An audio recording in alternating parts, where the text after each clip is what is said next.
Hello everybody, আজকে আমরা জানবো টেনিস এলবো নিয়ে। একটু টেনিস এলবো খুব কমন একটা প্রবলেম, যেটা নিয়ে পেশেন্ট আমার কাছে প্রায়ই আসে।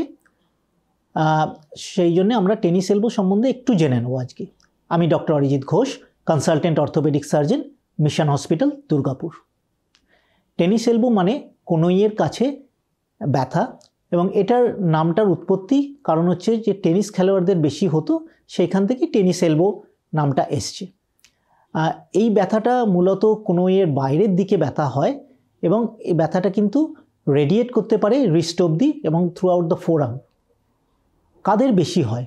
মূলত 30 থেকে 50 বয়সী লোকেদেরই এই টেনিস এলবো বেশি হয়, এবং যারা রিপিটেটিভ কিছু কাজ করেন অথবা হাতের ওভার ইউজ করেন, যেমন পেন্টার্স, বডি বিল্ডার্স, ক্রিকেটার্স বা টেনিস প্লেয়ার্স, অবভিয়াসলি তাদের এইগুলো কিন্তু বেশি হয়।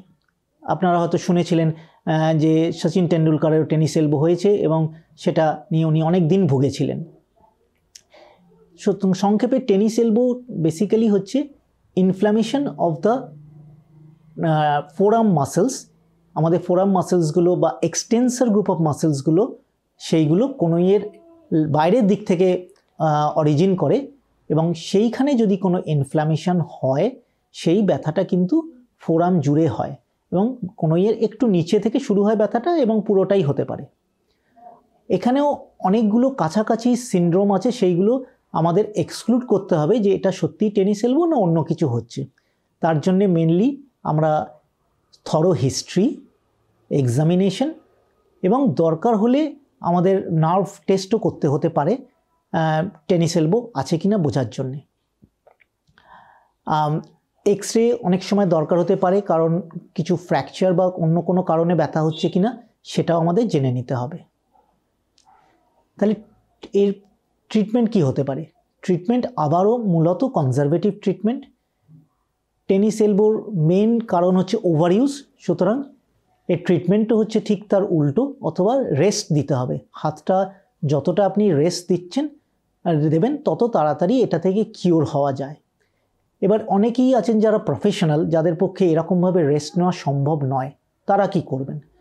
তাদের জন্যে দরকার হচ্ছে tennis elbow support, local physiotherapy এবং আইস কম্প্রেস, এবং এছাড়াও ইনজেকশন, যেমন স্টেরয়েড ইনজেকশন দেওয়া যেতে পারে, অথবা প্লেটলেট রিচ প্লাজমা, সেটারও অনেক ট্রায়ালস হয়েছে, সেটাতেও ভালো রেজাল্ট পাওয়া গেছে।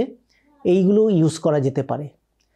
খুব কম সংখ্যক পেশেন্টদের ক্ষেত্রে কিন্তু, বা খুব হাই পারফর্মিং অ্যাথলিট বা ক্রিকেটারদের ক্ষেত্রে সার্জারি দরকার হতে পারে।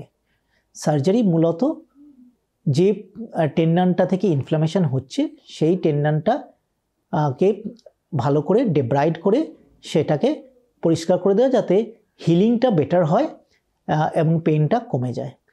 তাও এই সার্জারি কিন্তু সাকসেস রেট অ্যাট ম্যাক্স বোধহয় 80%।